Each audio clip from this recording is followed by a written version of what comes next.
বাংলাদেশ ভারত টানাপোড়েনের মধ্যেই চাঁপাইনবাবগঞ্জ সীমান্তে বাংলাদেশি ও ভারতীয়দের মধ্যে সংঘর্ষের ঘটনা ঘটেছে।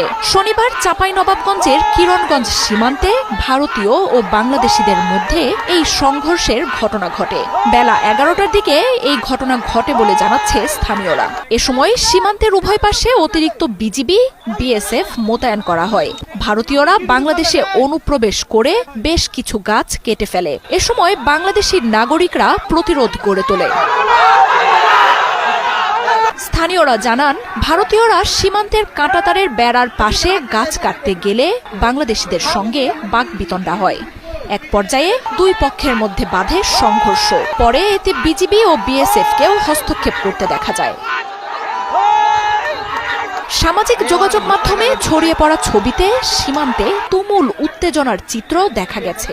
কয়েকদিন ধরেই বাংলাদেশ ভারত সীমান্তে ভারতীয় সীমান্তরক্ষী বাহিনীর অবৈধভাবে বেড়া নির্মাণের ঘটনায় উত্তেজনা চলছে। শিবগঞ্জ সীমান্তে গেল সপ্তাহে এই নিয়ে ব্যাপক উত্তেজনা দেখা দেয়। এ সময় সীমান্তে মুখোমুখি অবস্থানে চলে আসে দুই দেশের সীমান্তরক্ষী বাহিনী। পরে বিজিবি ও বিএসএফ এর সাথে সীমান্তে অবস্থান নেন দুই দেশের স্থানীয়রাও। উত্তেজনার এক পর্যায়ে পতাকা বৈঠকে বসে দুই বাহিনী। তবে সংকট না কাটায় সীমান্তে অতিরিক্ত বিজিবি মোতায়েন করা হয়।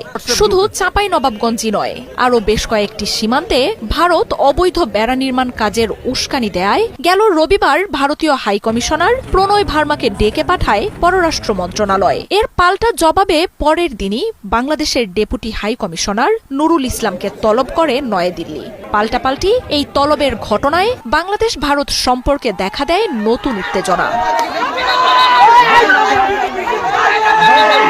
ভারতের রাষ্ট্রদূতের সাথে বৈঠকে সীমান্তে বিএসএফ এর উস্কানিমূলক কর্মকাণ্ডের বিষয়ে উদ্বেগ জানানো হয়। বারবার অঙ্গীকার দিয়েও ভারত সীমান্ত হত্যা অব্যাহত রাখায় জানানো হয় অসন্তোষ। সীমান্তে উত্তেজনা বাড়ে এমন কোনো উস্কানি না দিতে দিল্লিকে পরামর্শ দেয়া হয়। পররাষ্ট্র মন্ত্রণালয় থেকে বের হয়ে ভারতীয় হাইকমিশনার জানান, সীমান্ত নিরাপত্তা ও বেড়া নিয়ে দুই দেশের ভালো বোঝাপড়া রয়েছে। এছাড়াও সীমান্তে অপরাধ, মানব পাচার এবং চোরাচালান বন্ধে ভারতের পক্ষ থেকে বেড়া নির্মাণ কাজ হাতে নিয়েছে বলে তুলে ধরেন প্রণয় ভার্মা।